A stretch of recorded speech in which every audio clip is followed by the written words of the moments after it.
Assalamualaikum Ahwat. Aku ada pantun nih, lontong Medan, pakai kuah santan. Makanya sambil santai di taman. Ahlan wa sahlan, di kajian subuh Ramadan. Abis sahur please jangan, ngantuk keterusan.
Bismillahirrahmanirrahim.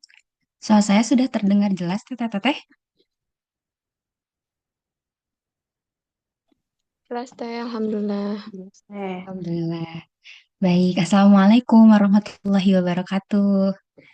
Waalaikumsalam. Alhamdulillahirrabbilalamin. Wabihi nasta'inu ala umur dunya waddin. Wassalatu wassalamu ala asrafil anbiya'i wal mursalin. Wa ala alihi wa ashabihi ajma'in amma ba'd.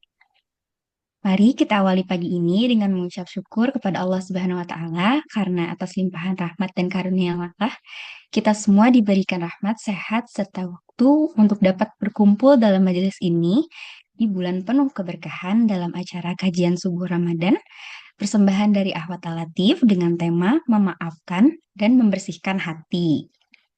Salawat dan salam semoga tercurah limpahkan kepada junjungan Nabi besar kita, yakni Habibina wa Syafi'ina wa Maulana Muhammad Sallallahu Alaihi Wasallam, kepada keluarganya, sahabatnya, dan kita sebagai umatnya hingga akhir zaman. Amin, Allahumma amin. Bismillah, teteh-teteh, perkenalkan saya Evi dari Ahwat Latif. Insya Allah akan membersamai dalam kajian subuh kali ini. Teteh-teteh, terima kasih banyak sudah berkenan meluangkan waktunya untuk mengilmui diri bersama kami, Ahwat Latif. Insya Allah, program ini berlangsung selama 20 hari pertama Ramadan via Zoom setiap hari ba'da subuh. Izin untuk mengingatkan kembali terkait adab bermajelis selama mengikuti kajian subuh Ramadan ini. Yang pertama, teteh-teteh kita harus menurutkan niat karena Allah Ta'ala. Kedua, hadir tepat waktu dan bersiap sebelum kajian mulai. Ketiga, menggunakan nama yang jelas saat bergabung di Zoom.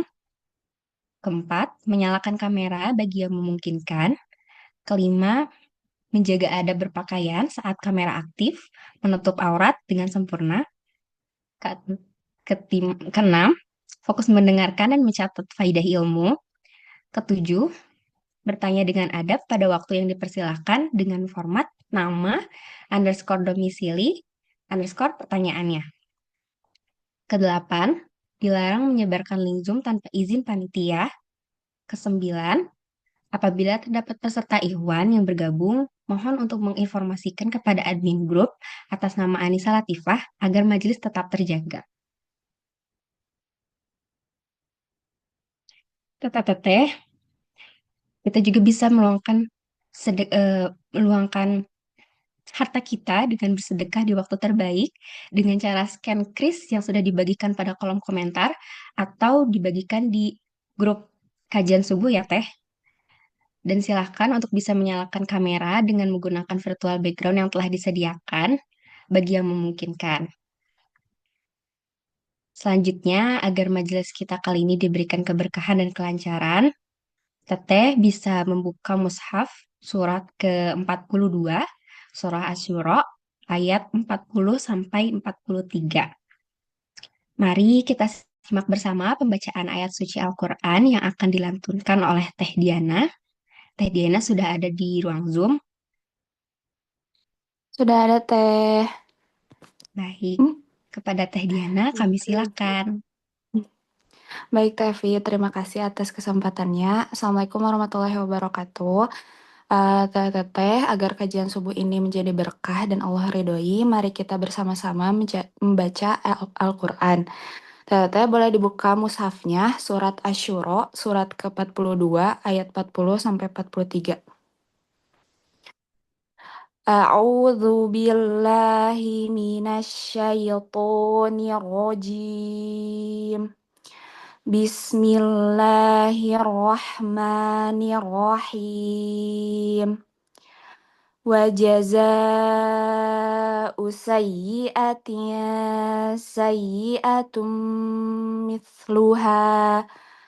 Faman 'afa wa aslaha fa ajruhu 'ala Allah. Innahu la yuhibbudz zalimin.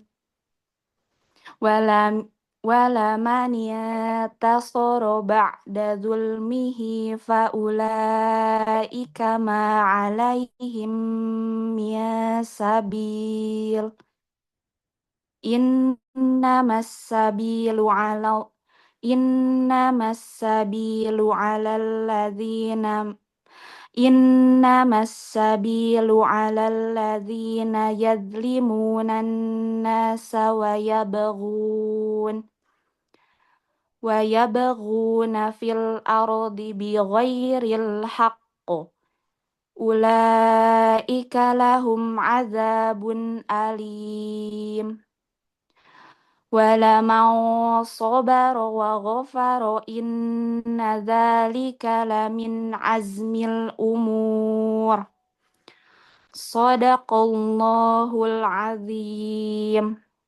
Alhamdulillah, teteh kita sudah membaca ayat suci Al-Quran bersama-sama. Semoga setiap ayat yang kita lantunkan menjadi pahala dan keberkahan bagi kita semua. Baik, selanjutnya saya kembalikan kepada MC. Wassalamualaikum warahmatullahi wabarakatuh.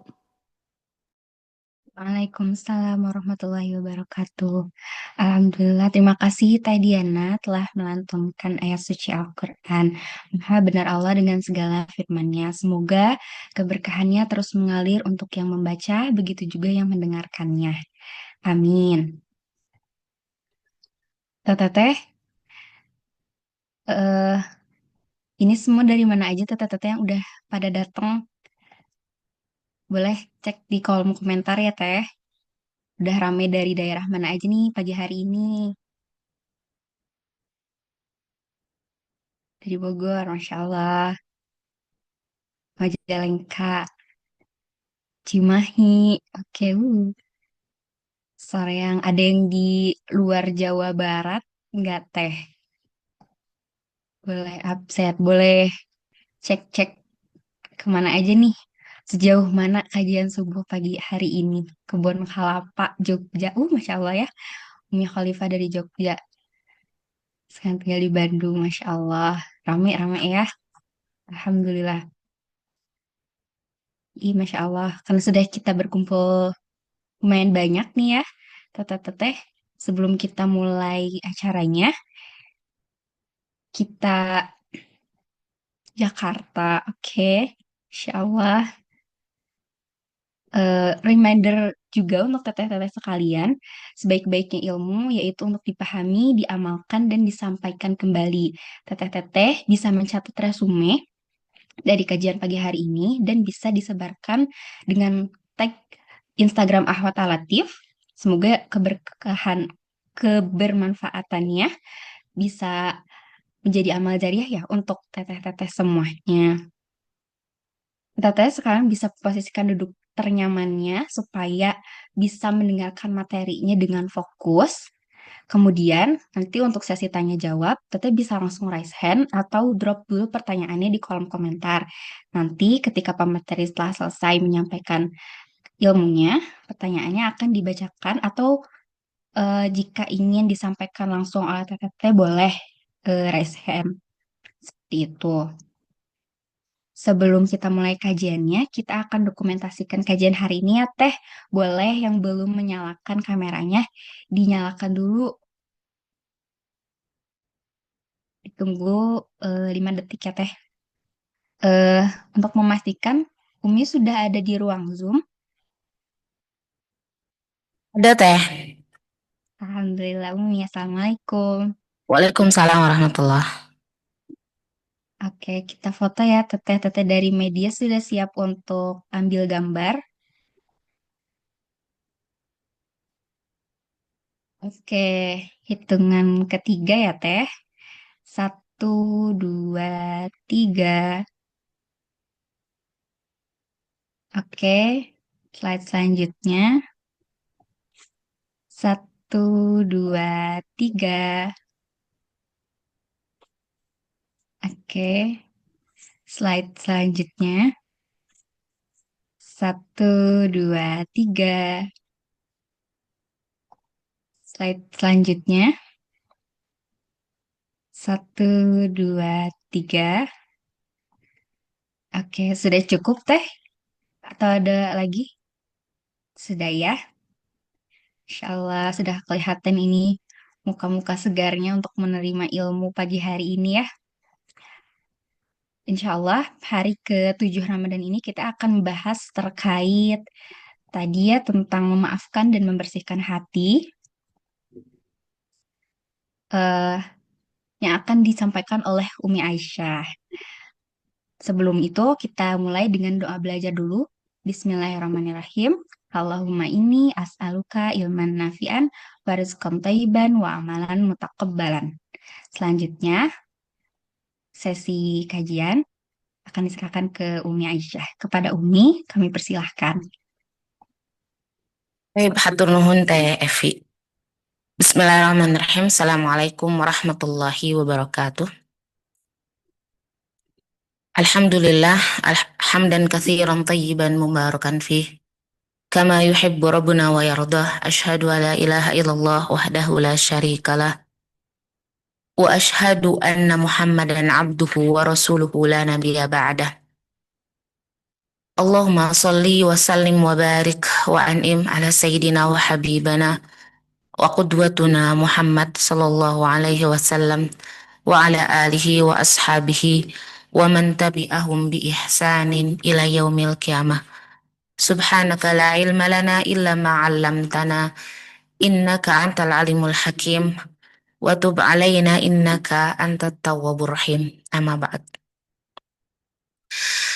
Masya Allah, akhwat fillah yang dirahmati Allah. Teteh-teteh semua ya, saudari-saudariku yang mungkin tidak hanya ada dari Bandung ya tadi. Masya Allah, Allah Subhanahu wa Ta'ala tidak dengan begitu saja mengumpulkan kita di pagi hari ini. Allah pasti punya alasan ya, kenapa kita semua pada pagi hari ini dikumpulkan. Yang Masya Allah, saya sangat bersyukur sekali ya bisa terus menyapa Antuna semua. Hari ini insya Allah tema kita memaafkan dan membersihkan hati. Ya kita coba belajar bagaimana melepaskan ya. Seni melepaskan. Hanya karena kadang manusia itu merasa menggenggam itu adalah sesuatu yang harus dia lakukan kalau dia pengen apa ya.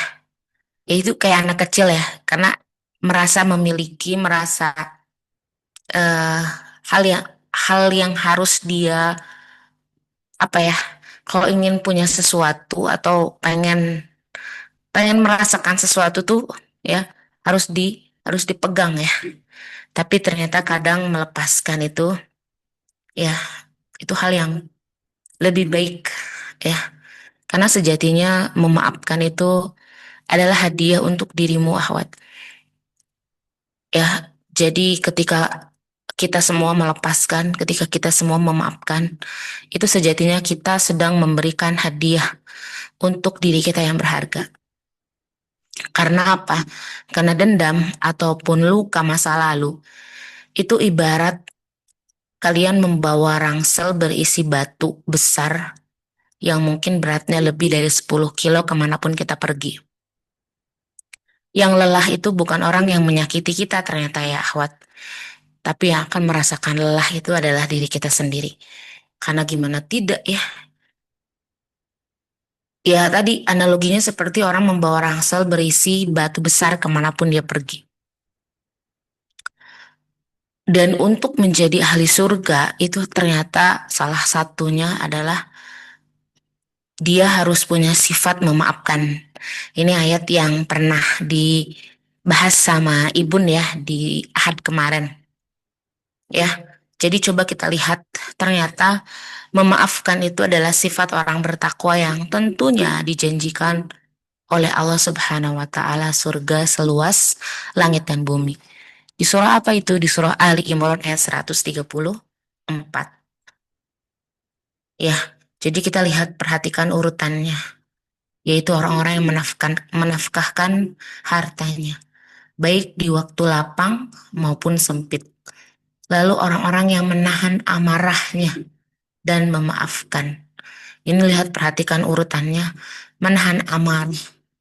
Di sini berarti kita menekan ledakan emosi kita yang boleh jadi kita nggak pernah tahu ya. Kalau kita nggak nahan, ya ledakan emosi kita itu akan seberapa dahsyat gitu ledakannya. Lalu urutan selanjutnya dan memaafkan kesalahan orang lain. Ya, lalu memaafkan, ya, melepaskan rasa sakit di hati kita. Pagi hari ini Umi ingin mengingatkan bahwa memaafkan itu lemah ataupun rendah sebenarnya, akhwat. Karena apa? Karena Rasulullah SAW ya pernah menyampaikan tidaklah Allah menambah bagi seorang hamba yang pemaaf kecuali kemuliaan. Kita seringkali mungkin enggan memaafkan seseorang karena kita merasa kita benar dan orang lain salah. Atau kita pun enggan memaafkan karena kita takut direndahkan.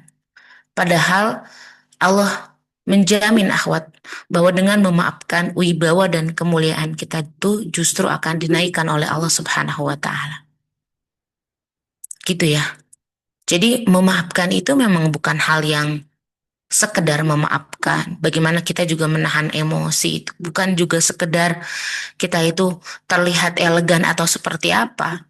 Namun ternyata ya memaafkan, menahan amarah, ya kita benar-benar mampu menekan ledakan emosi yang ada dalam diri kita. Itu sifat orang bertakwa yang dijanjikan oleh Allah surga seluas langit dan bumi.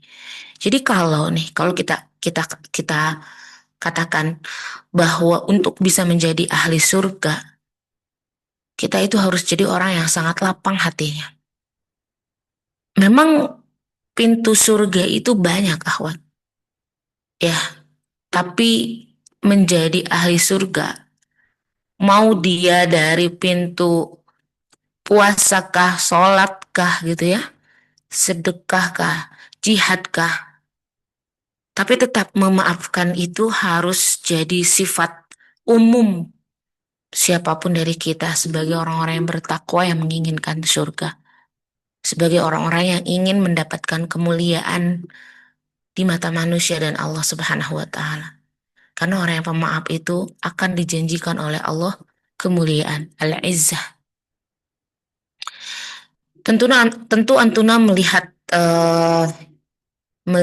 bagaimana kisah Hindun bin Utbah. Ingat ya.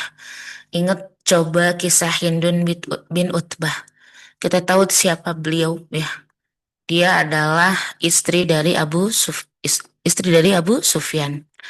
Dan dia itu adalah ibunda dari Ummu Habibah.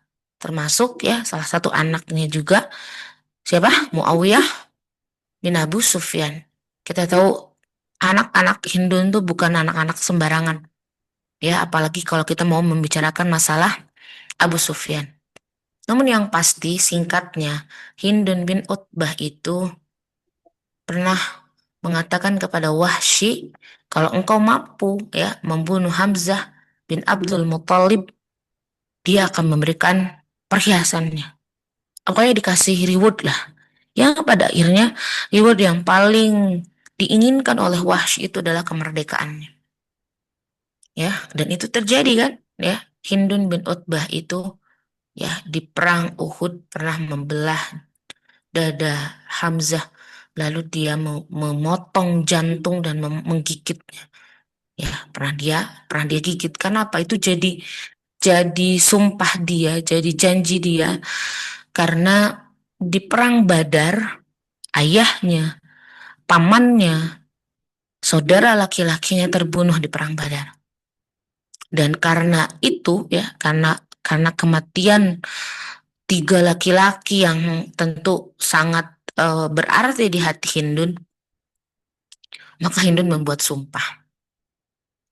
sumpah ya tidaklah gitu ya, ibaratnya pokoknya pasti akan aku bunuh ya itu Hamzah ya, karena emang ketiga-tiganya dibunuh oleh Hamzah bin Abdul Muthalib. Tapi kita lihat ketika Makkah ditaklukkan, yang semua orang ketika itu dikumpulkan oleh Rasulullah SAW di depan Ka'bah. Ya, ini cerita ini pernah Umi ceritakan di awal pertemuan kita di hari pertama ya. Ya Allah, Hindun tuh termasuk yang datang dalam keadaan tertutup rapat. Jadi dia menutupi dirinya. Karena apa? Karena dia takut dibunuh.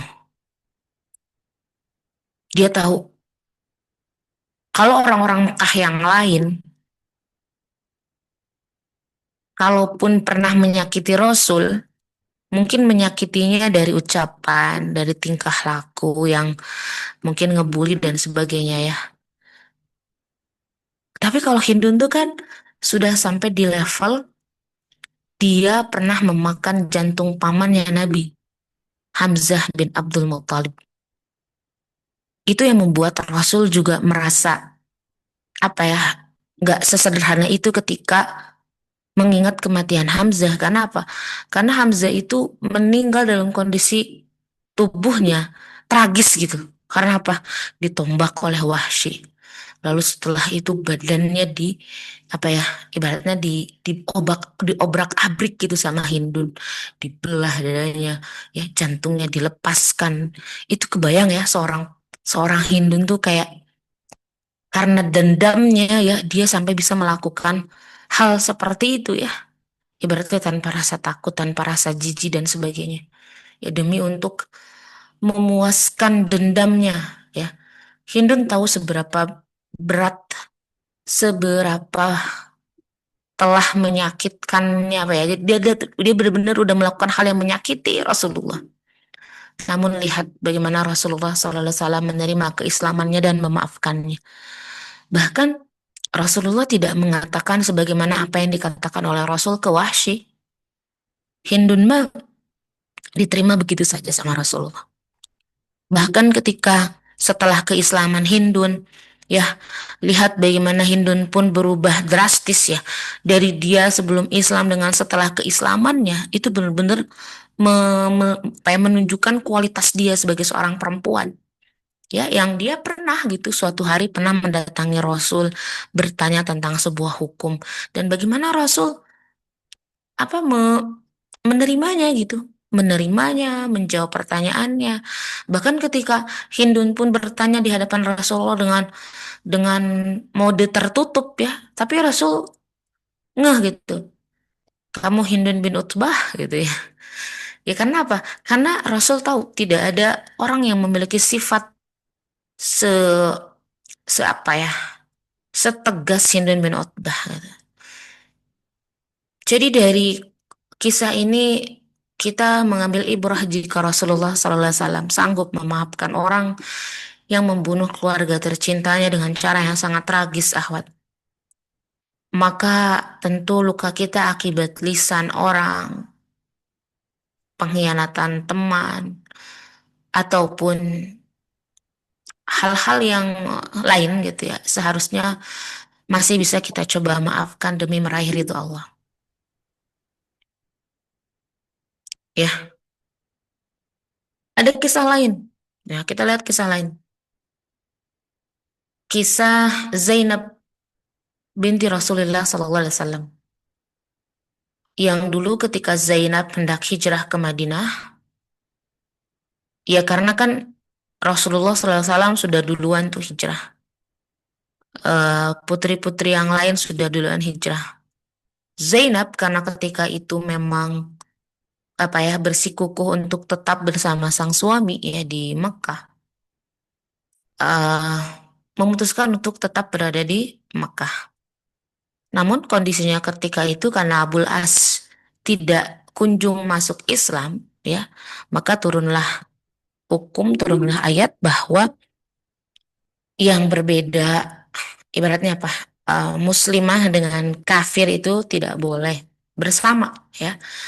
Maka Rasulullah mengutus orang untuk menjemput Zainab, ya, untuk menjemput Zainab. Yang saat itu ketika Zainab hendak pergi hijrah ke Madinah, dia dikejar-kejar oleh orang kafir yang kita sebut namanya itu Habbar bin Al-Aswad, yang pada akhirnya membuat Zainab yang ketika itu sedang hamil terjatuh dari unta dan mengalami keguguran. Dan hal ini juga sebenarnya yang membuat pada akhirnya Zainab ya binti Rasulullah SAW itu sakit, dan karena inilah juga nanti Zainab itu meninggal. Ya, ini benar-benar luka fisik dan batin tentu yang sangat dalam bagi seorang perempuan, benar gak?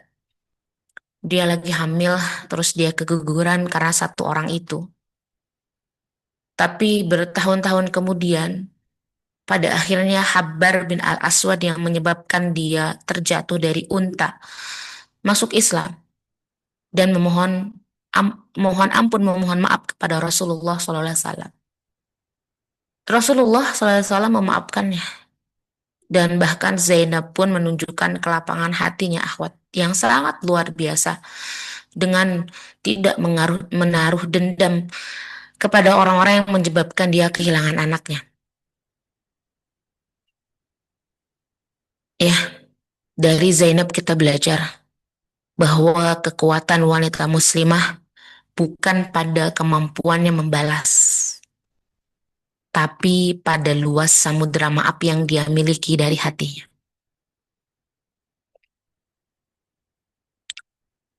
Oke, sambil mendengarkan kajian, boleh mungkin Antuna menuliskan ya eh, apa-apa yang mungkin membuat Antuna kesal di secarti kertas.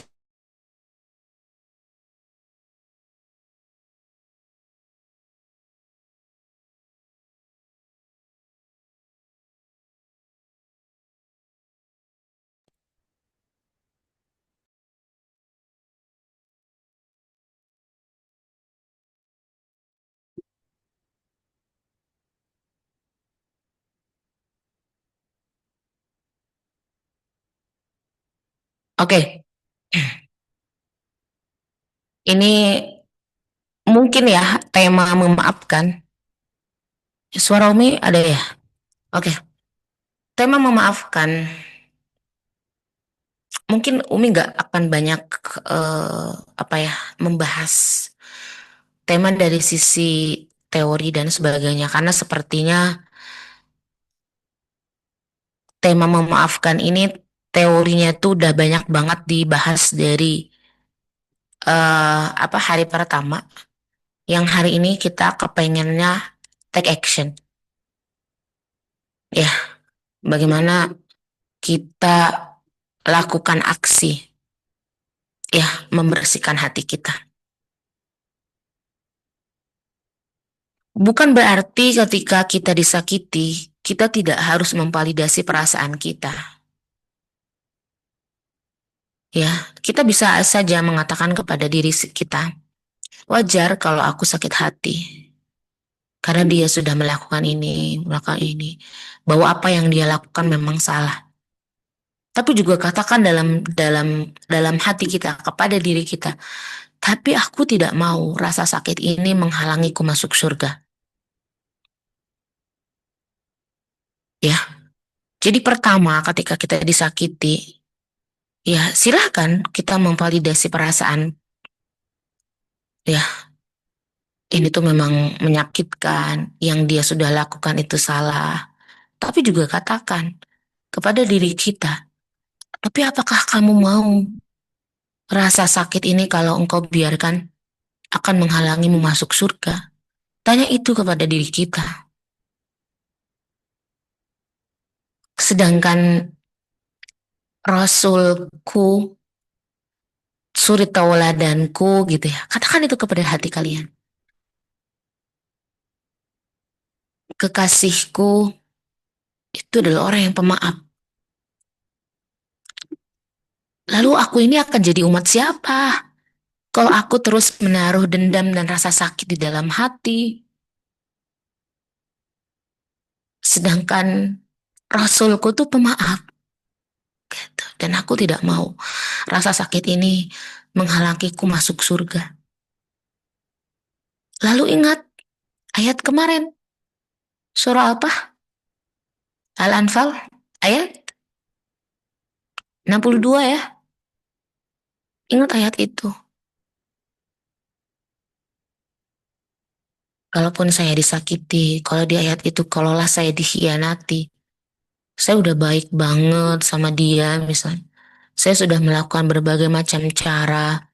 Saya sudah banyak berkorban, tapi ternyata dia nusuk dari belakang. Ingat apa yang Allah ucapkan. Fa in hasbakallah. Oh ya udahlah, emang cukup Allah aja. Gitu. Ya ingat itu, dan berarti apa? Disakiti apapun kita, sabar itu adalah jawabannya. Lalu apa lagi yang bisa kita lakukan? Dan ini adalah tips yang paling ampuh namun memang paling berat. Apa itu? Doakan kebaikan buat dia. Doakan kebaikan untuk orang-orang yang sudah menyakiti kita. Karena apa? Saat kita mendoakan orang lain, malaikat itu ikut mendoakan hal yang sama untuk kita. Kalau kita mendoakan hal buruk, kita khawatir ya malaikat mengaminkan dan hal buruk itu pun sama menimpa kita. Ya, oke. Apa lagi yang bisa kita lakukan? Ya, tadi ya udah mungkin ada yang mulai menulis ya. Coba tuliskan semua kekesalan kalian di kertas seolah-olah sedang berbicara kepada orang yang menyakiti kita. Lalu apa yang kita lakukan? Kita bakar atau kita sobek-sobek kertas itu sebagai simbol kita melepaskan beban itu. Ya, apa lagi yang bisa kita lakukan? Sebelum tidur, setiap hari, biasakan untuk mengucapkan, ya Allah, aku memaafkan semua orang yang menyakitiku hari ini. Maka maafkanlah pula aku. Karena ternyata akhwat, hal ini pernah dilakukan oleh seorang sahabat yang mana gara-gara ini dia menjadi penghuni surga. Ya, jadi kisahnya pernah ada seseorang masuk ke masjid, lalu Rasulullah SAW mengatakan, orang itu penghuni surga, orang itu ahli surga. Sahabat lain yang ketika itu mendengar ucapan Rasulullah SAW merasa penasaran. Apa kiranya yang dilakukan oleh orang ini hingga pada akhirnya dia dijanjikan oleh Allah surga. Bahkan sampai Rasulullah mengatakan ya, memberikan testimoni, memberikan rekomendasi bahwa orang ini penghuni surga. Ya, orang yang mendengar ini Ya, salah satu orang yang mendengar ini menemui laki-laki penghuni surga itu dan mengatakan, wahai saudaraku, apakah boleh kalau dalam 3 hari ini ya saya tinggal di rumahmu, saya menginap di rumahmu. Ya, Masya Allah ya, karena sifat baik itu adalah sifat orang mukmin gitu ya. Orang ini mengiyakan, oh, fadl silahkan ya, silahkan. Selama 3 hari orang itu tinggal di rumah penghuni surga itu, tidak ada hal menarik yang dia lakukan. Sampai pada akhirnya di hari terakhir, orang itu memutuskan tidak ada istimewa dari amalannya. Aku melakukan apa yang dia lakukan. Semua yang aku lakukan bahkan bisa saja lebih daripada orang ini lakukan. Tapi kenapa? Hanya dia atau kenapa dia mendapatkan rekomendasi dari Rasulullah, dia adalah penghuni surga. Kok aku enggak gitu ya? Maka di hari terakhir itu ya, sahabat ini memutuskan untuk bertanya. Ya, bertanya bla bla bla bla bla bla. Pada akhirnya orang itu mengatakan, aku tidak tahu amalan apa yang membuatku ya menjadi penghuni surga. Atau Rasul mengatakan saya ini adalah penghuni surga. Tapi saya punya satu kebiasaan yang mungkin inilah, saya nggak tahu ya, tapi mungkin inilah apa yang dia lakukan setiap hari sebelum tidur, aku selalu memaafkan orang-orang yang menyakiti. Ya, gitu ya, akhwat. Jadi ini yang bisa kita lakukan. Biasakan setiap malam, ya Allah, aku maafkan semua orang yang menyakitiku hari ini. Dengan dia sengaja ataupun tidak. Maka dengan inilah tolong maafkan aku pula. Kata. Ya, oke. Jadi akhwat, kita jangan pernah membiarkan orang-orang yang menyakiti kita di masa lalu terus menyakiti kita di masa depan. Kalau kita enggan melepaskan rasa sakit itu, atau kita enggan melepaskan dendam itu. Dan Ramadan ini adalah bulan ampunan akhwat, yang bagaimana mungkin kita mengharapkan ampunan Allah, yang ampunan Allah itu begitu besar, janji Allah yang paling kita harapkan kita dapatkan di Ramadan ini, sementara kita masih menyempitkan maaf kita untuk sesama kita. Jadi apa? Ayo bersihkan hati, lapangkan jiwa kita, dan rasakan nikmatnya ibadah tanpa beban. Gitu ya. Memaafkan itu bukan berarti apa yang dilakukan oleh orang-orang yang sudah menyakiti kita itu benar. Tapi kadang ini juga perlu perlu didudukan kembali gitu ya. Karena boleh jadi orang melakukan sesuatu dan kita merasa sakit. Boleh jadi sebenarnya yang dilakukan oleh orang lain itu nggak salah. Hanya hati kitanya saja yang mungkin terlalu apa ya, terlalu sensitif kah atau terlalu berlebihan kah? Hingga akhirnya kita merasa yang dilakukan oleh orang lain itu menyakiti kita, ya. Tapi kalaulah memang ya kita juga tidak bisa apa ya mengatakan, aduh sebenarnya saya ini salah atau benar nggak sih? Tapi saya sakit hati gitu ya. Tapi memaafkan itu adalah hal yang paling worth it untuk kita lakukan.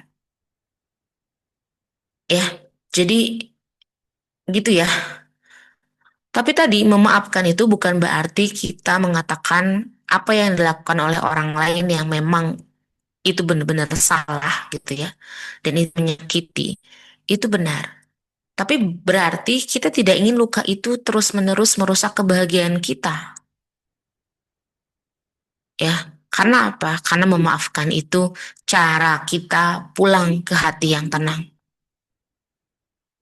Ya, jangan pernah bersedih atas apa yang hilang dari diri kita, yang insya Allah akan kembali dengan wujud yang lain. Selama kita membenci seseorang, itu artinya kita belum merdeka dari kecemasan kita, dari rasa sakit kita, dari rasa takut kita. Dan kita ini menjadi budak tawanannya. Maafkanlah.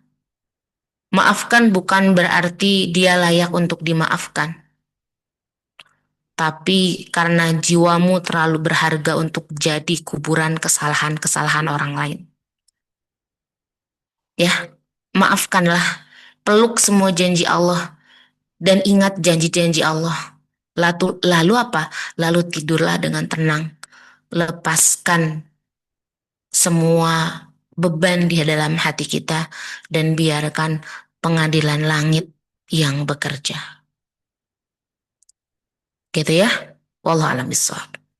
Mungkin sementara itu yang bisa Umi sampaikan ya, biar waktu sesi tanya jawab kita lebih banyak ya Teh Evi. Tapi sebelumnya Umi mohon izin dulu ya. Saya izin ke dulu ke belakang. Silahkan ada pertanyaan di chat dulu di kolom komentar. Nanti insya Allah Umi jawab. Baik, Umi. Jazakillah khair, Umi, atas ilmunya. Masya Allah, teteh. Masya Allah ya, teteh. Tentang memaafkan dan membersihkan hati ini. Betul tadi kata Umi, bukan cuma teori aja ya. Lebih langsung ke praktikalnya gitu. Yang harus langsung kita lakukan kayak gitu. Teteh-teteh sambil menunggu Uminya, boleh drop di kolom komentar ya kalau ada pertanyaan dengan format nama, domisili, dan langsung sampaikan pertanyaannya. Boleh kalau yang sudah ada atau yang mau disampaikan langsung nanti boleh raise hand dari sekarang biar nanti saya sebutkan ya, saya persilahkan gitu satu-satu. Teteh, oke, Teh Nadila, Assalamualaikum Teh. Waalaikumsalam Teh. Dari mana Teh Nadila? Dari Bandung Teh. Bandungnya di mana Teh? Di Sukajadi. Di Sukajadi, Insya Allah. Tadi sarapan. Tadi sahur sama apa Teh? Sahurnya udah Teh malamnya. Ini jam 3-nya bangun aja minum. Oh ya Allah, Soalnya ternyata. soalnya lembur kerja kan, jadinya udahlah sekalian aja. Masya Allah, ternyata ya Allah. Lembur sampai jam berapa Teh semalam? Jam 10. Hmm, terus tadi ini ya, subuh, minum air putih, langsung kajian ke sini ya Teh? Iya, pokoknya jam 3 pasti bangun. Itu mah beraktivitas biasa aja, cuman gak makan lagi gitu Teh. Iya, Udah iya aja sih ya. minum gitu. Masya Allah. Makasih Teh udah sharing-sharingnya. Ya, Aku tuh tanya di Teh. kolom komentar dulu ya Teh. Ya, Nanti siap persilakan. Teh. Siap. Umi, ini sudah ada pertanyaan. Oke, Umi sudah mangga. ada Mangga, Teh. mangga. Oke. Ini sudah ada pertanyaan dari Teh Indah di Bandung, Izin bertanya, Indah ingin bertanya jika rasanya sulit sekali untuk memaafkan kesalahan orang lain, dan rasanya satu-satunya cara agar bisa memaafkan adalah dengan cut off orang tersebut, memilih untuk tidak kenal dan tidak tahu lagi kabarnya. Apakah itu diperbolehkan?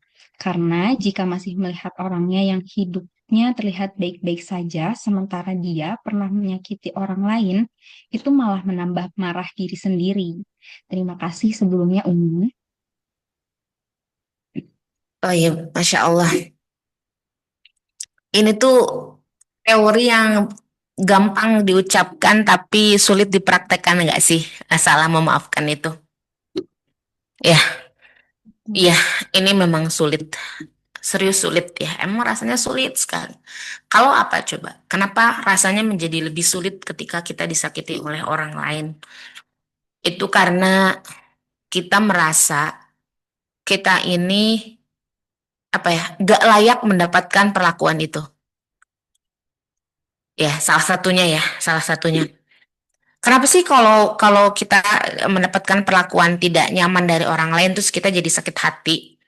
Salah satunya gitu, salah satunya. Ya ini mau mungkin saya mungkin ya nggak tahu atau hasil observasi Umi misalnya ketika melihat orang curhat dan merasa disakiti dan sebagainya.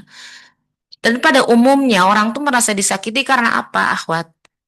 Karena ya dan sampai sakitnya begitu begitu dalam itu karena ngerasa kok aku diginiin sih?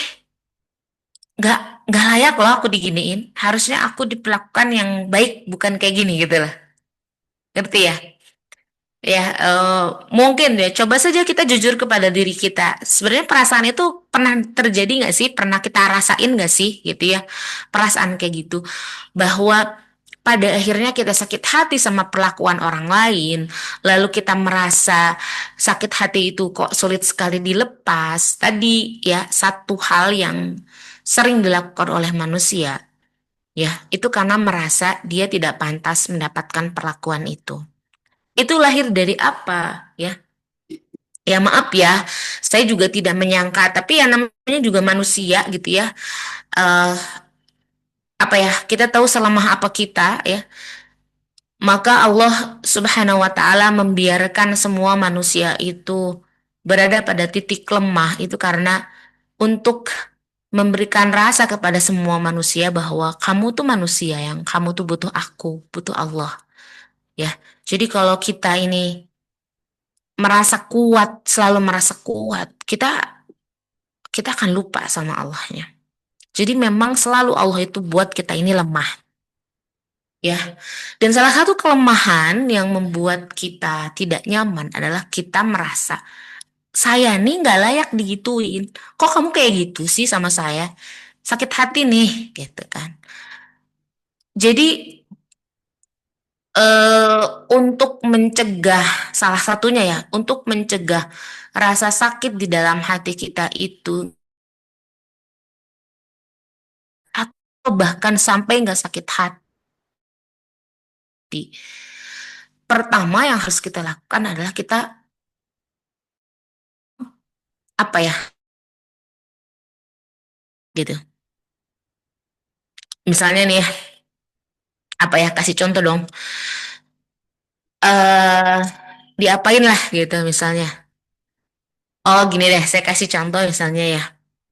Anak saya, anak saya itu pernah dicukur sampai botak. Ya, bukan botak sih sebenarnya kayak kayak kayak abri lah kayak biasanya yang suka cuman tinggal berapa senti gitu ya. Pokoknya pernah dicukur sampai level segitu. Terus ketika dia pulang dari masjid dia nangis. Sempat satu hari dia nangis. Terus nangis gitu ya. Kita biarin dulu dia nangis. Terus kita tanya kenapa. Ada di masjid sana ada orang botak botak botak gitu. Ya di satu itu kan Umi sebenarnya pengennya ya, ada rasa lah kenapa kamu nangis? Kan emang emang rambut kamu habis bener gak sih? Ya ini saya umpamakan gini ya. Jadi silakan saja siapa yang ada di ruang Zoom ini lalu dia ngerasa sakit hati dengan ucapan orang, dengan perlakuan orang, lihat analogi ini ya. Itu coba lihat ke diri sendiri. Ya udah, ya Umi validasi dulu perasaan dia. Duh, pasti kamu nggak nyaman ya digituin.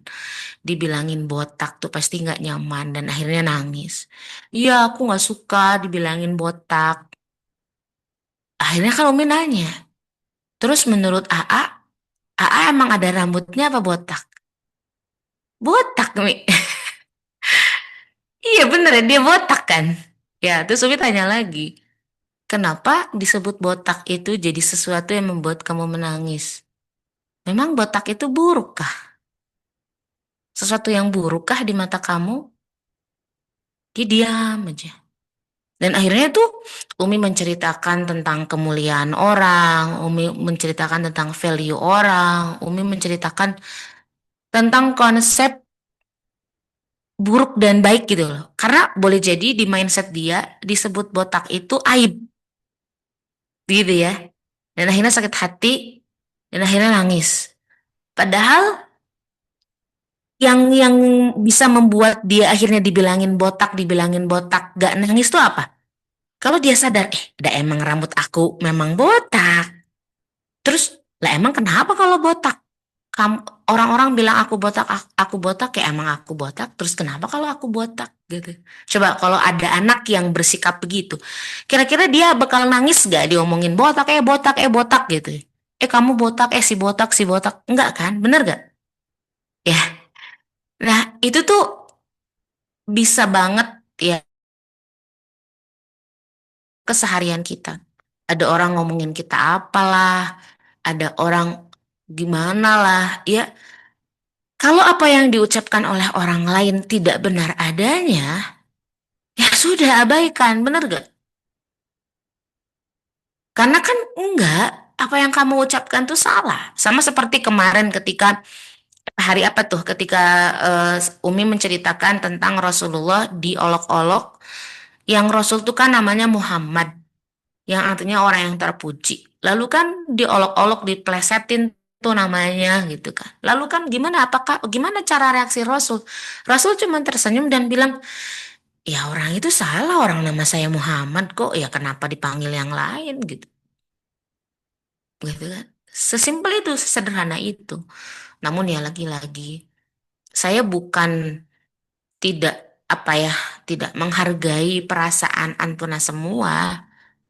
Ya, kalaupun harus mengingat apakah saya pribadi juga pernah sakit hati dan sulit memaafkan, ya pernah. Dan itu memang merusak diri sendiri. Ya, jadi ya tadi ya, kalau kita membenci orang, apa yang terjadi? Sebenarnya kita ini jadi lagi diperbudak sama perasaan rasa sakit itu, cemas itu, takut itu. Kita lagi diperbudak nih, Ahwat. Ya ngapain gitu kan berarti. Kok jadi saya mau-maunya aja diperbudak dengan perasaan ini gitu. Kalau kita memilih, ayo udahlah cut off aja karena aku kalau ketemu orang ini rasanya kok sakit. Ya kalau orang ini adalah orang yang memang ya apa ya, temen kah, orang yang kita juga gak punya urusan yang apa ya, penting buat orang ini, ya silahkan. Ya karena kalau kalau ini saya ulangi lagi ya, mungkin banyak banget yang sering dengar ini, tapi saya pengen terus mengulang bahwa Imam Ibnu Qayyim itu mengklasifikasikan orang yang harus kita apa ya, ibaratnya teman atau kita harus bergaul, atau orang-orang yang ada di hadapan kita yang kita bergaul dengan mereka itu dibagi menjadi 4 golongan kan ya. Mungkin yang akhwat alatib pas lagi tarbiyah pasti ingat. Golongan yang pertama, Imam Ibnu Qayyim itu mengibaratkan seperti gizi.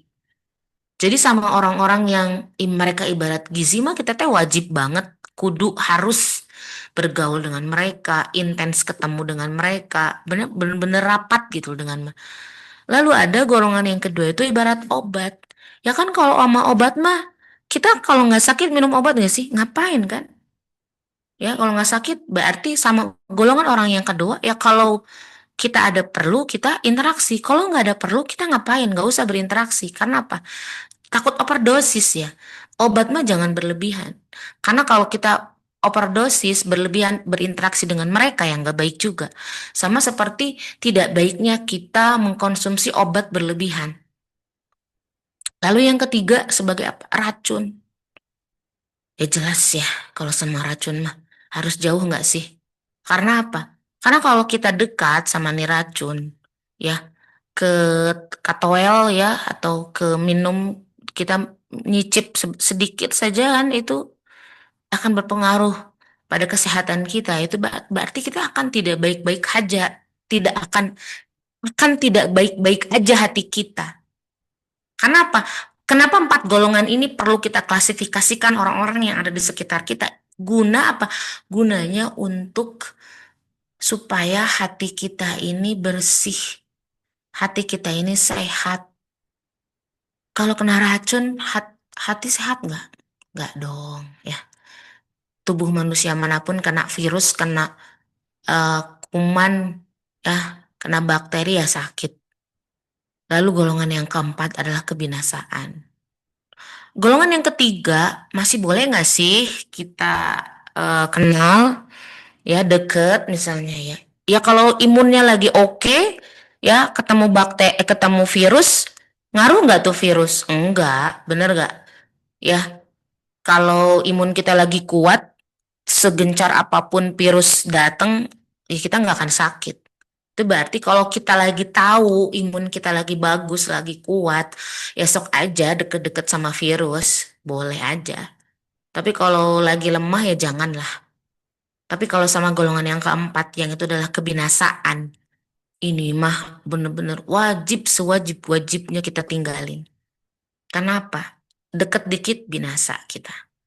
Nah, jadi apa? Ya memang kita perlu memilih siapa yang kita kenal, siapa yang nggak perlu kita kenal. Ya, kita boleh banget memilih dan bahkan harus sekali memilih. Ya, tapi tentu kita juga perlu bertanya kepada diri kita sendiri nggak sih? Sebenarnya orang ini sudah melakukan apa? Seberapa pantas sebenarnya saya sakit dan memutus silaturahmi bersamanya? Apa ya kepadanya gitu kan? Ya tadi, orang ini klasifikasikan dulu sama teteh. Ini orang yang mana nih? Ya, kalau dia keluarga sebenarnya gitu kan. Terus dia itu sebenarnya ya obat lah. Atau bahkan mungkin gizi. Berarti yang harus diperbaiki saya. Kenapa saya nggak mau dekat-dekat sama gizi, bener gak?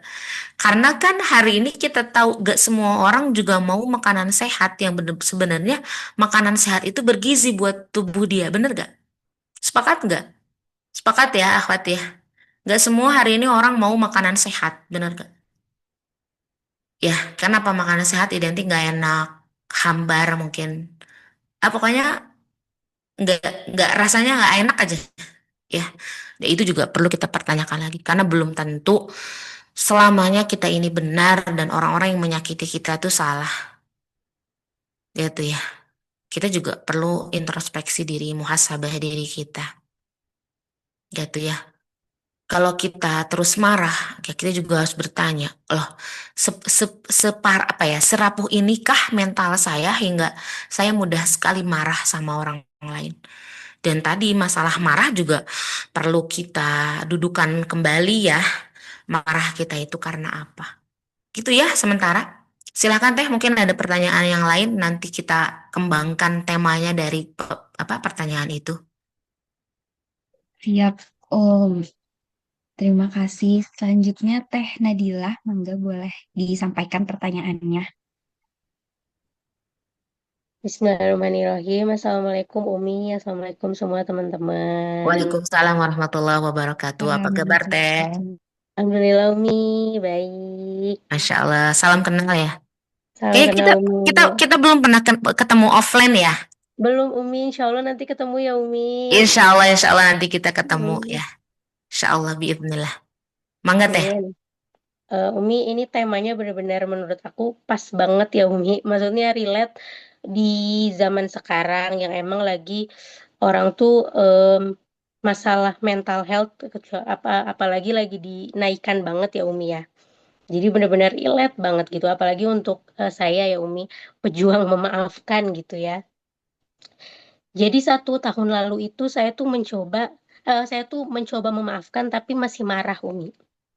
Nah kan waktu itu tuh lagi gencar-gencarnya eh, kata-kata yang gini ya Umi, kalau sakit hati kirimin aljabar gitu kan, doain gini. Nah saya tuh termaksud orang yang mempraktekannya Umi. Jadi Hmm. pokoknya tuh kalau sholat, puasa tahun lalu banget tuh, Mi. Kalau sholat pas lagi, pokoknya saya tuh bela-belain banget yang namanya tahajud apa, cuman untuk mengirimkan itu Umi, gitu. Cuman untuk marah lah ibaratnya. Bener kata Umi ya, kok saya diginiin gitu. Pokoknya marah.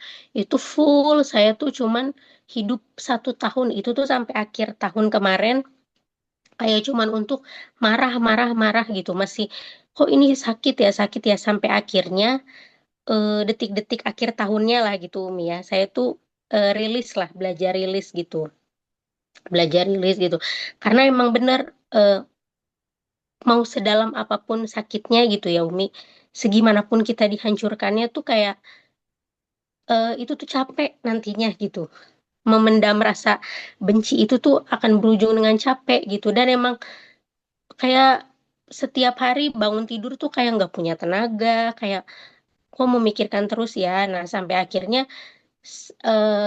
Allah tuh membimbing saya ya. Karena waktu itu saya berdoa, ya Allah, hamba tuh capek kayak gini gitu.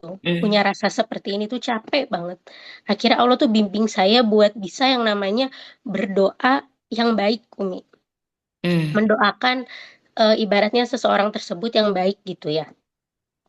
Akhirnya saya mencoba tuh berdoa dan saya rilis gitu ya. Setiap malam tuh kayak yang Umi cerita, saya bilang ya Allah hamba ridho. Misalkan dari kecil hamba pernah merasakan luka A, B, C, D gitu. Terus Hmm. sekarang saya mendapatkan ujian takdir A, B, C, D gitu, hamba ridho gitu. Tapi Umi ada beberapa part nih ya, maksudnya dekat-dekat sekarang ketika saya sudah bisa mendoakan hal-hal yang baik gitu, kayak ya Allah, mungkin kalau saya kemarin berdoa marah, jadinya ke sayanya juga, ke kitanya juga tuh kan kayak apa energi kitanya jadi marah ya Umi ya, jadi nggak enak Hmm. gitu, kelempar keluarnya. Oke, saya belajar memaafkan sampai saya berucap ya Allah, kalau memang dia melakukan kesalahan itu ada kesalahan saya juga, ada andil saya juga di dalamnya, maka hamba mohon tunjukkanlah dia jalan yang baik, kembalikan dia ke jalanmu. Pokoknya saya selalu berdoanya seperti itu. Tapi Umi ada part-part sekarang-sekarang ya Umi ya, tiba-tiba hal-hal yang traumatik itu Umi yang terjadi di tahun sebelum-sebelumnya itu muncul gitu Umi kayak film gitu kadang. Apalagi kalau pada saat saya capek kayak tung tung tung gitu. Nah, tapi kadang tiba-tiba saya tuh harus ingat oh eh, orang ini pernah ada baiknya. Oh, saya juga pernah salah gitu. Tapi nah ketika datang itu ya Umi trauma-trauma itu maksudnya hal-hal yang menyakitkan itu dek gitu datang. Salah nggak Umi? Misalkan saya tuh bilang ke Allah, ya Allah masih sakit gitu. Ya Allah ini sakitnya datang lagi. Salah nggak Hmm. Umi? Apa mungkin saya belum bisa jadi orang yang lapang gitu Umi? Gitu Umi. Makasih Umi. Jazakillah khairan. Masya Allah, Masya Allah. Oke, sebelumnya Umi peluk dulu Teh Nadila ya. Insya Allah Teh kuat Teh. Rasa sakit yang kita rasakan, yaitu boleh jadi salah satu pengaturan Allah.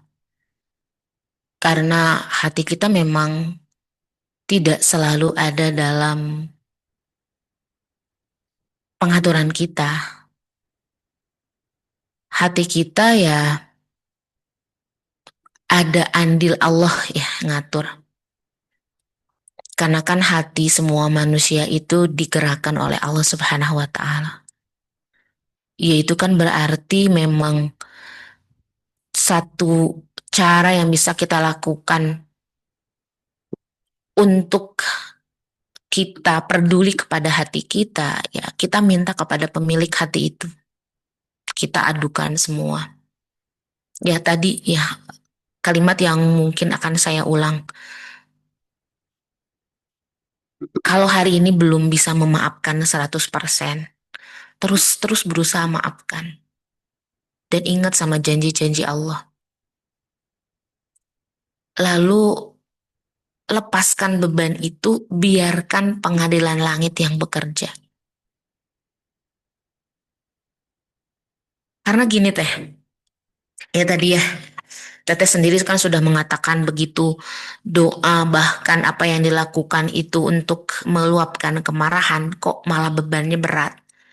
Tapi begitu doa dan apa ya aksi kita itu untuk memaafkan itu lebih ringan. Tapi kenapa kok masih saja terbesit? Ya di sini mungkin Allah lagi memberikan Teteh tempat waktu untuk lebih hebat dari sebelumnya. Allah kepengen kita belajar bahwa ternyata selemah itu hati saya ketika disakiti oleh orang lain. Dan tanpa kekuatan yang Allah berikan, Teh ini rapuh. Boleh jadi dan pastinya Allah tuh sedang mengosongkan hati kita dari harapan apapun kepada makhluk. Supaya harapan kita ini hanya kepada Allah. Wajar gak sih kalau kenapa kok masih sakit? Kenapa masih selalu teringat apa yang dilakukan oleh orang lain kepada kita? Itu boleh jadi hal yang mungkin bisa kita atur dan hal yang mungkin nggak bisa kita kontrol. Ya, jadi yang bisa kita lakukan apa, Ahmad? Ya, tadi kita katakan dalam hati kita, kamu sakit karena kamu diperlakukan A, B, dan C. Tapi kalau kamu terus begini, sampai kapan? Dan boleh jadi rasa sakit ini yang menghalangi kamu masuk surga. Lalu apa lagi yang bisa kita lakukan? Doakan terus orang itu, doakan baik ya. Doakan kebaikan untuk orang yang menyakiti kita. Udah lakukan lagi dan terus lakukan ya. Lalu kita bisa ya melakukan eh ritual lain lah, misalnya kita tadi ya, kalau Umi kasih contohnya, misalnya kita tulis kesalahan kita, lalu kita lempar, kita robek ya. Pokoknya kamu harus lupa gitu. Lalu berarti apa? Yang harus juga kita minta kepada Allah. Ya Allah, kalau ingat ini adalah hal yang tidak baik untuk dunia dan akhirat saya, ya Allah buat saya lupa atas setiap orang yang sudah menyakiti. Ya, dan Teteh sudah melakukan sebelum tidur, ya Allah saya maafkan orang-orang yang begini, saya maafkan, lakukan lagi Teh. Kalau kenapa terus terbersit, ya inilah perjuangannya, ya inilah perjuangannya, inilah proses yang harus dilewati. Karena gini deh, Umi kasih statement ini aja deh, gak apa-apa ya, kalaupun misalkan harus malah, dan ini juga statement yang sebenarnya menampar saya pribadi. Katakan kepada hati kita, surga itu mahal. Surga itu tawaran yang Allah tawarkan ya untuk kita beli. Dan surga itu mahal. Dan karena surga itu mahal, surga itu harus saya dapatkan tentu dengan cara yang sulit. Itu aja. Surga itu mahal. Gak mungkin kita untuk dapat surga segampang kita dapat undian payung cantik dari supermarket kah atau dari apa. Surga itu mahal banget. Dan disinilah ikhtiar kita. Tadi misalkan kalau Teh Nadila udah mencoba untuk ngerilis, ini bahkan udah berjalan hampir 2 bulan. Tapi kok masih, ya nggak apa-apa. Mungkin masih butuh waktu. Kasih aja waktu lagi. Kok keingat lagi, maafkan lagi. Kok semua terkelebat terus ya. Semua yang terjadi itu benar-benar terbayang lagi, terbayang lagi, terbayang lagi. Ya ini setan, kita lagi perang nih sama setan. Setan yang membuat setiap scene, setiap dialog, setiap adegan yang itu menyakiti hati kita tuh diperlihatkan kembali oleh setan. Supaya apa? Aduh, aku nggak mau orang ini kuat. Aku pengen membuat orang ini rapuh dan tenggelam dengan kesalahan orang lain. Setan nggak biarin dong. Iblis nggak biarin dong. Maka disinilah perjuangan kita. Lawan lagi. Dan terus, dan terus, dan terus. Jangan pernah lupa untuk berdoa. Mendoakan. Masya Allah akhwat, 1 bulan di bulan Ramadan ini, kita tahu bahwa setiap doa itu dikabulkan. bukankah ayat doa itu diselipkan oleh Allah di tengah-tengah ayat puasa Ramadan? Bener gak? Coba deh cek, ya kan? Ayat 180, berapa? 5, 86. Itu kan membicarakan tentang Ramadan ya. Tapi kan eh, apa? Ayat 85 kalau nggak salah. Ayat 85-nya ya yang ud'uni astajib lakum. Dan oke, kita buka deh ayatnya. Ya, ini tuh apa ya? Bener-bener hal yang kita tuh nggak boleh lupa. Ketika Allah Subhanahu wa taala di dalam surah Al-Baqarah dan cuman di ayat ini ya, semua tentang Ramadan tuh dikumpulin di satu tempat di ayat 183, 184, 185. Ini kan sampai 187 nih ngomongin Ramadan itu. Tapi kenapa di ayat 186 Allah itu nyelipin tema wa idza sa'alaka ibadi. Nih, kata sa'ala yas'alunaka itu biasanya di ayat yang lain sa'ala atau yas'alunaka. Itu akhwat ada banyak di berbagai macam tempat. Kalau misalnya kalian punya aplikasi gitu ya tentang Al-Quran, mungkin kalian bisa search kalimat ini tuh ada di ayat mana aja. Itu biasanya kalau ngomongin yas'alunaka, misalkan yas'alunaka anil anfal, kul, suka biasanya sama Allah itu setiap ayat itu teh suka ada jeda, kul katakanlah. Ya, itu tuh kayak ada pemisah. Ya, kayak ada pemisah di situ. Tapi di sini wa idza sa'alaka ibadi anni. Di sini kalaupun Allah pengen menyelipkan kata kul bisa banget. Boleh banget dalam susunan bahasa Arab. Tapi kenapa di ayat ini nggak ada? Wa idza sa'alaka ibadi anni kul nggak ada. Bisa kan kul fa inni qarib. Enggak ada. Karena kata kul walaupun cuma 2 huruf itu memberikan kesan bahwa antara Allah dengan hambanya ada jarak. Tapi Allah tuh pengen ngasih tahu ke kita bahwa ketika kita berdoa, jarak antara kita dengan Allah tuh nggak ada jarak. Nggak ada kul fa inni qarib, tapi fa inni qarib. Jadi kalau kita pengen tahu seberapa dekat jarak kita dengan Allah, ya jarak kita itu dekat ketika kita sedang berdoa kepada Allah. Jadi berdoa, tapi tadi doanya doa kebaikan ya. Supaya apa? Balik lagi ke kita. Gitu ya, walau alam. Oke, silahkan ada pertanyaan yang lain. Baik, terima kasih Umi. Pertanyaan selanjutnya dari Teh Sofia Insani Kamila. Assalamualaikum Umi, izin bertanya. Pernah baca ada perkataan Rasul yang bilang bahwa aku memaafkanmu tapi palingkan wajahmu dari pandanganku. Saya sebelumnya pernah ada satu masalah dengan kakak tiri saya. Emosi saya pernah meledak-ledak kepada beliau, dia yang membuat mental saya hancur. Tahun ini saya benar-benar sudah melapangkan dada saya dan saya ikhlas memaafkannya. Tapi apakah saya harus untuk meminta maaf kepada dia?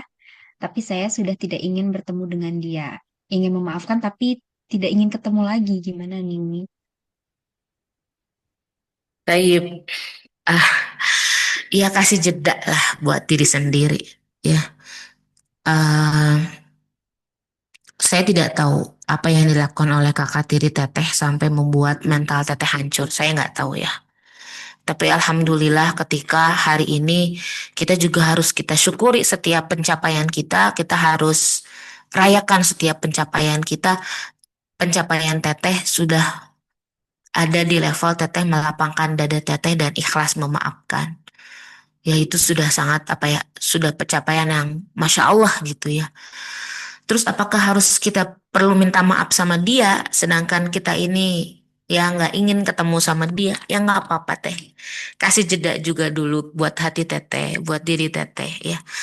Karena khawatir nanti apa ya, dada yang udah mulai lapang, udah ikhlas memaafkan, itu teh gitu ya, rusak lagi gitu gara-gara kita ketemu. Apa yang bisa kita lakukan ya kalau kita belum pengen ketemu ya tadi kita bisa eh, ucapkan itu di setiap doa kita, di setiap muhasabah kita sebelum tidur. Ya Allah, saya maafkan orang yang gini, saya maafkan kakak tiri saya yang sudah menghancurkan saya, yang sudah membuat saya sakit, saya maafkan. Tapi ya Allah, dari kita juga bisa sebut, kalaupun saya juga bersalah kepadanya, ya izinkan saya memohon, meminta maafnya, walaupun saya belum sanggup untuk bertemu dengannya. Ya, kasih jeda. Ya mungkin suatu saat nanti kita teh bisa punya waktu ketemu sama dia itu gak ke-trigger apapun, gak gak terjadi apapun dan pada saatnya nanti ya teteh bisa menatap dia dengan penuh percaya diri bahwa apa yang sudah dia lakukan sudah kita lupakan. Ya, walau alam bisawab. Ya, Syukran Om. oke. Ini kayaknya masih Eh, pertanyaannya masih kayak seputar itu ya. Udah maafin tapi nggak bisa lupa. Ya, lupa itu lupa atau tidak ya. Pertama pertanyaannya, kita benar-benar berusaha untuk melupakannya nggak? Gimana sih supaya ngelupa? Coba saya Umi tanya ke TFI. TFI biasanya kalau terjadi sesuatu terus biar lupa, ngapain? hmm, salah satunya itu ya Om, yang tadi Umi bilang, sebelum tidur coba di maafin gitu. Meskipun kadang masih kesal juga ya kayak ih kesel gitu. Dibilangin dulu kekesalannya apa, tapi coba Bismillah ya Allah, aku maafkan kayak gitu Om. Ya kan sebenarnya jawabannya sesimpel seperti kalau pengen lupa ya lupakan, jangan diinget-inget. Peristiwa itu jangan lagi kita ingat-ingat. Walaupun setiap ketemu orangnya ingat, ya lupain aja, ingat yang lain. Karena gini, ya emang nggak segampang itu ya. Tapi sebenarnya sesederhana itu kalau kita pengen lupa ya jangan diingat-ingat. Kalau diingat-ingat ya nggak akan mungkin lupa. Bener gak? Kita ini pastinya itu akan tapi memang secara apa fisiklinya wajar fitrah banget gitu manusia itu mengingat apa yang berkesan buat dia. Hal bahagia itu pasti kita ingat terus. Dan sama hal buruk itu pun selalu kita ingat. Ya, lalu apa yang bisa kita lakukan? Duh, nggak ada lagi deh caranya kecuali kita balik ke Allah. Ya, kita balik ke Allah. Karena yang membuat kita lupa dan ingat, tidak ada yang mampu melakukan itu dengan sangat mudah kecuali Allah. Ya Allah buat saya lupa, ya Allah saya ingin lupa. Sambil kita ikhtiar jangan diingat-ingat. Ya, kalau sekiranya ada hal yang membuat kita teringat, ya udah, ya apa ya, hal yang membuat kita ingatnya itu kita hilangkan. Ya, apalah nggak tahu gitu ya. Jadi melupakan itu ya jangan mengingat deh. Kalau nggak diingat-ingat lupa biasanya.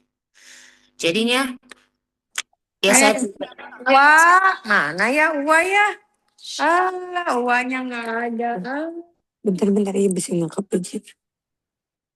ya saya pribadi gitu ya, saya pribadi tuh kalau kalau ada terjadi sesuatu kepada diri saya yang itu tuh pasti akan apa ya menyakitkan. Satu yang bisa kita lakukan pertama kali itu sebenarnya apa ya membuat tameng. Saya analogikannya gini deh. Misalnya teteh-teteh kebanyakan di sini kayaknya mahasiswa, mungkin ada yang merantau, ngekos lah. Saya analogikan itu ya, ngekos ya. Terus misalnya di luar kosan kalian ada kucing kah atau misalnya apa ya, ayam lah ayam. Misalkan ada ayam tetangga atau ayam yang punya kos. Qadarullah tuh yang punya apa, ibu yang punya kos apa melihara ayam misalnya. Kira-kira gampang mana menutup pintu atau membuat pintu kamar kita ini bebas terbuka, kita abai, kita nggak aware sama pintu itu. Setiap kita masuk nggak langsung kita tutup, setiap kita keluar juga biarin terbuka begitu aja. Gampang mana ngusir ayam dari dalam kamar kita atau menutup pintu? Teh Evi deh Hmm, yang jawab. Mudah yang mana Teh? mudah menutup pintu ya, Om. Iya, karena kalau kita nutup pintu, ayam tuh kan nggak mungkin bisa masuk ya ke kamar kita. Mm-mm. Terus menutup pintu, tarik, cekat, tutup. Hanya perlu siaga, ingat asal keluar gitu, tapi ingat tutup pintu gitu. Ketimbang kamar itu terbuka begitu aja, kita abai, tiba-tiba ayamnya masuk. Karena kalau kita nggak ahli, kita nggak bisa nangkep tuh ayam dan usir tuh ayam keluar, bener gak? Nah, itu teh sama kayak kita sakit hati. Jadi yang pertama kali bisa kita lakukan adalah gimana caranya sakit hati itu nggak masuk ke hati gitu. Gimana? Gimana ya bahasanya? Gimana caranya yang dilakukan oleh orang lain itu, apapun itu yang dilakukan oleh orang lain, tidak kita masukkan ke dalam hati kita dan menyakiti hati kita. Emang bisa, Mi? Bisa kok. Bisa, insya Allah. Ya, karena ya saya praktekkan. Orang mau ngomong apa, orang mau melakukan apa, ya udah terserah. Tapi memasukkan itu ke hati dan saya katakan saya sakit hati dengan pertama dilakukan, enggak, saya akan abaikan ucapannya, saya nggak akan sakit hati, saya akan pura-pura gak denger. Itu bisa juga. Dan ketika saya lakukan, iya, alhamdulillah, lupanya gampang, sakit hatinya enggak, dan ya hidup kita lebih nyaman, hidup kita lebih ringan. Itu ya. Jadi balik lagi ke situ. Jadi ini ya berarti apa? Sekarang bukan lagi seni memaafkan berarti. Kalau memaafkan itu yang sudah ada kita kelola bagaimana kita maafkan dan hilangkan itu. Lepaskan itu. Tapi mungkin harus ada kemampuan yang kita tambah nih skillnya nih di Ramadan ini. Apa? Gimana caranya apapun yang dilakukan oleh orang lain, kita yang merespon. Sakit hati kah? Kesel kah? Itu semua kita yang respon. Itu baik lagi ke kita. Sepakat gak ya? Silahkan komen sepakat atau tidak. Umi bisa baca ini ya, Umi bisa baca sama Umi aja ya, Teh Evi dibacanya. Ini dari Teh Windy Mm. ya. Dijutekin, direspon atau misalnya dijutekin atau direspon secukupnya aja. Padahal orang lain di waktu bersamaan beliau lebih welcome, ceria atau humble. Ya sederhananya gini. Kalau ada orang nggak mau kenal sama kita, ya udah deh, bener gak? Tapi dia kok ke orang lain humble, ke saya jutek. Selama kita pastikan bahwa saya nggak punya salah sama dia, saya nggak melakukan sesuatu yang Allah murkai. Kalau dia mau begitu itu pilihan dia. Saya punya Allah, dia punya Allah. Ya udah, kita saling mempertanggungjawabkan sikap kita masing-masing aja di hadapan Allah. Selesai. Ya, eh perlu waktu nggak? Iya, perlu waktu. Perlu waktu, tapi gini deh, saya kasih tipsnya gini. Umi tahu betul namanya perempuan itu perasaannya lebih sensitif gitu ya, lebih Masya Allah gitu. Ayo kita coba berusaha untuk mengajak perasaan kita berpikir, itu aja. Kok dia jutekin aku? Bentar, saya salah apa ya sama dia? Mungkin saya pernah melakukan kesalahan yang menyakiti dia. Kita ingat-ingat. Tapi kayaknya nggak ada deh. Saya juga jarang interaksi sama orang ini. Ya udahlah, biarin aja. Terserah dia mau ngapain. Gitu ya. Lagian kalau saya juga harus mengingat-ingat kenapa dia begitu, kenapa dia begini ke saya, habis waktu saya. Sedangkan waktu saya lebih berharga, saya bisa melakukan yang lebih dari sekedar mikirin. Emang dia siapa harus saya pikirin? Kalaupun dia nggak baik sama saya, emang dia siapa? Ya, dia yang ngasih saya duit, dia ngebiayain hidup saya. Bahkan dia yang ngasih saya oksigen. Enggak. Berarti apa? Waktu kita itu terlalu berharga untuk mikirin orang lain yang nggak punya manfaat apapun buat kita. Sedangkan Allah yang memberikan kita hidup, yang merawat kita, yang memberikan kita rizki, yang selalu memastikan kita baik-baik aja. Kok kita nggak pikirin? Kita nggak pikirin gimana ya caranya supaya Allah ridho terus sama saya. Itu perlu effort gak? Itu perlu tenaga nggak? Itu perlu waktu nggak mikirin itu? Perlu banget, akhwat. Jadi udahlah, jangan mikirin orang yang kalaupun kita pikirin, dia nggak ngasih apa-apa buat hidup kita. Gitu ya. Oke, masih ada 6 menit lagi ya, Teh Evi? Atau berapa menit lagi? Iya, sepertinya Ya, oke. mau lanjut dijawab di sini aja Om, atau Ini yang satu, lewat satu, chat Om? satu pertanyaan lagi aja. Boleh, boleh Om. Kebetulan akhir-akhir ini hubungan saya dengan ibu saya tidak begitu baik dan saya kalau dapat saya tidak bisa menerima.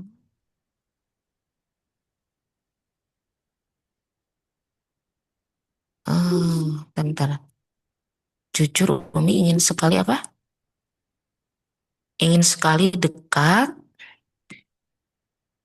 Ini yang pertanyaan Teh Naila tuh ingin sekali Iya, dekat, terus oh saling ingin kembali kembali memaafkan, lagi dekat. Iya, ingin kembali dekat, memaafkan barokallah. Aduh, kalau hubungan sama ibu mah, tolong ini mah jangan diabaikan,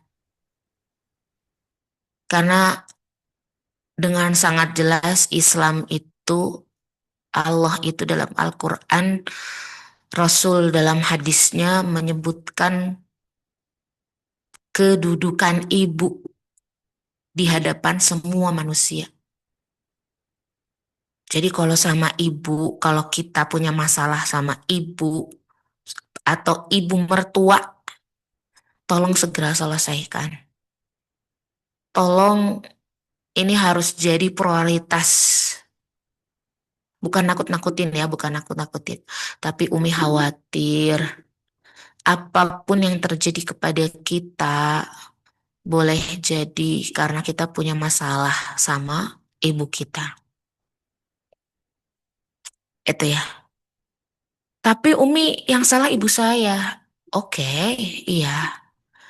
Boleh jadi memang tidak selalu anak yang salah. Boleh jadi ibu yang salah. Tapi mungkin di sini Allah pengen ngasih kita jackpot pahala yang gak Allah kasih ke orang lain. Dengan apa? Dengan kita mati-matian memaafkan ibu yang jelas dia benar-benar salah. Pertama kali durhaka kepada kita. Karena gini ya, saya bilang juga, kalau kita sebut anak durhaka, sebenarnya yang pertama kali durhaka itu bukan anak, tapi orang tua. Jadi juga kita yang hari ini sudah jadi orang tua, hati-hati jangan sampai kita jadi orang tua yang durhaka, ya. Karena pada akhirnya orang tua yang durhaka menghasilkan ya anak yang durhaka. Nggak ada yang duluan. Nggak mungkin yang durhaka itu anak duluan. Karena apa? Karena anak itu lahir dalam kondisi fitrah. Semua anak itu dilahirkan dalam kondisi fitrah. Ya, dia sekarang udah terlanjur, sudah sejauh ini. Pengen banget eh deket lagi, tapi selalu silent treatment. Saya cuman kasih kata terakhir aja buat Teh Naila. Teh, sampai kapanpun diri kita ini tidak bisa memaksa manusia yang ada di muka bumi ini. Tidak ada manusia yang bisa memaksa manusia. Ya, walaupun kita tahu ada lah ya pemaksaan. Ya, tapi biasanya manusia akan melakukan sesuatu mungkin di bawah todongan senjata, mungkin akhirnya dia bisa dipaksa atau apapun. Tapi pada umumnya manusia itu nggak bisa maksa orang lain. Kita nggak bisa maksa orang lain. Tapi dengan sangat mampu kita memaksa diri kita. Kalau kita nggak bisa maksa ibu kita seperti apa yang kita inginkan, ya. Lalu ketika menyelesaikan masalah itu bukan silent treatment, masalah itu diselesaikan. Kita nggak bisa memaksa ibu kita untuk itu, tapi kita bisa sangat memaksa diri kita untuk apa? Menyesuaikan. Ya, untuk mengatakan nggak apa-apa, emang ibu saya seperti itu, saya terima. Ya, eh ibaratnya begini teh, kita itu tidak bisa menjadikan nasi yang mau kita buat ternyata jadi bubur, terus kita balikin jadi nasi. Ya, kan suka ada ini ya, nasi sudah jadi bubur. Itu tuh kayak sesuatu yang nggak bisa dirubah, bener nggak? Kayak udah terlanjur nasi udah jadi bubur. Iya, beras yang kita masak memang nggak jadi nasi, malah jadi bubur. Tapi kita bisa membuat akhirnya apa yang terjadi bukan lagi masalah. Kita tidak mungkin akan terus berlarut-larut dengan penyesalan. Ya, nasinya nggak jadi, kok jadi bubur sih? Akhirnya apa? Waktu kita habis untuk menyesali, meratapi beras yang jadi bubur. Padahal kita bisa melakukan hal yang lain yang membuat bubur itu jadi istimewa. Jadi ngomongin makanan, maaf ya. Ya, bubur itu jadi istimewa. Dengan apa? Kita cari suwir ayamnya, kita cari cakwe, kita siapin bawang goreng, kerupuknya, apalagi kecapnya, sambelnya, telurnya, hingga jadi bubur spesial. Mudah-mudahan analogi Umi ini bisa diterima oleh Antuna semua. Bagaimana kita akhirnya mentreatment kenyataan realita yang ada di hadapan kita jadi spesial. Ibaratnya ketimbang kita mengutuk kegelapan, kenapa kita nggak menyalakan lilin? Ketimbang kita mengutuk, kenapa ibu saya tipikalnya begini? Kenapa nggak sama saya? Ketimbang kita mengutuk itu, ketimbang kita beban kita, waktu kita, pikiran kita habis untuk memikirkan itu. Kenapa ini beras kok jadi bubur? Kok nggak jadi nasi? Saya kan pengennya nasi. Kok kenapa gelap? Saya kan pengennya terang. Ketimbang waktu kita habis untuk mengutuk itu, oke, gelap cari lilin. Suasana jadi romantis, temaram, hangat dengan adanya lilin. Bubur tuh oke, nggak nasi, oke nggak apa-apa bubur, tapi jadi bubur spesial. Kita cari kondimennya yang lain dan akhirnya membuat itu spesial. Sekarang bagaimanapun kondisi kita dengan ibu kita, oke kita cari cara supaya kondisi yang ada jadi spesial. Gitu ya. Barakallahu fikum, waktu kita habis. Insya Allah setiap pertanyaan insya Allah ya, forward nanti sama panitia ke Umi, nanti Umi jawab insya Allah biiznillah. Ya, barakallahu fikum, selamat beramal soleh, akhwat semua. Mudah-mudahan di hari ke-7 ini Allah lebih mudah membuat hati kita lembut. Pada akhirnya hati kita mudah memaafkan dan hati kita mudah melupakan, melepaskan. Barakallahu fikum, waktu dan tempat Umi berikan ke Teh Evi. Baik, jazakillah khair Umi atas ilmunya. Terima kasih setelah berkenan menjawab pertanyaan-pertanyaan yang telah disampaikan sama teteh-teteh. Teteh-teteh juga terima kasih atas antusiasmenya dengan mendengarkan kajian dengan hikmat serta aktif bertanya. Afwan teteh-teteh semua karena keterbatasan waktu, sesi tanya jawab ini kita cukupkan. Selebihnya pertanyaan yang telah disampaikan insya Allah akan dijawab oleh Umi melalui admin group di kajian subuh ya Teh. Alhamdulillah izin menyampaikan kembali resume Yang pertama, memaafkan itu tadi seni melepaskan ya.